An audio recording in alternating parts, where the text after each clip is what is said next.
dear friends, why didn't Mary and Joseph stay at the inn? Because there was no Zoom. Zoom has been something of a blessing this year for so many of us. It has provided a means of connection which has helped people to feel less isolated. It cannot replace human contact completely, but it is a good thing. We've been using it for the house group over the last few weeks, which has been great fun, and we've been looking at the early chapters of Genesis, which brings me to something that I'd like to share this Christmas time. In the beginning, Adam and Eve are in paradise and all is well, and then it goes wrong. Eve listens to the serpent and not to God, and Adam then blames his wife rather than taking responsibility for his own choices. As I've said to the group, there is so much truth in these stories. Now, in our story of Christmas, we have an echo of what happened back in the garden, and the way in which God helps to go right where Adam and Eve went wrong. This is something that used to be commonly understood, but perhaps isn't so much anymore. So here are two parallels to consider. Eve goes wrong because she listens to the serpent and not to God. Mary shows us how Eve was meant to be.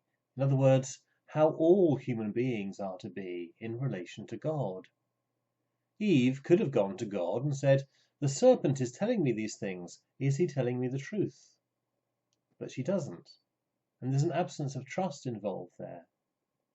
In contrast, Mary's response to the angel is to say, "Be it unto me according to thy word." Mary allows God's intentions to direct her life, and salvation comes in as a result. Mary is embodying the first great commandment, loving God above everything else, no matter how frightening it might be. Yet this isn't just a story about Mary and how she heals what Eve breaks. Think too about Adam and about Joseph. Adam's response to God saying, "What have you done?" is say, "It wasn't me, it was her." He avoids responsibility. He points a finger of accusation. He leaves Eve unprotected. In contrast, Joseph does the precise opposite to these things. He takes responsibility for Mary.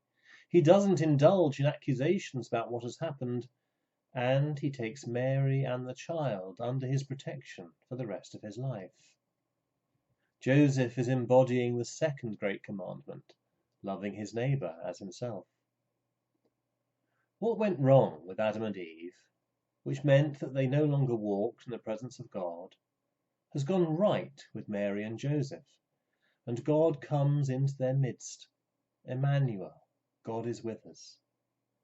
In just the same way, no matter what is going on in our world, however far from paradise we might seem to be, if we love God like Mary, and we love each other like Joseph, then God makes his home with us, and the door to paradise starts to open up to use once again. May the peace of Christ be with us all this Christmas time.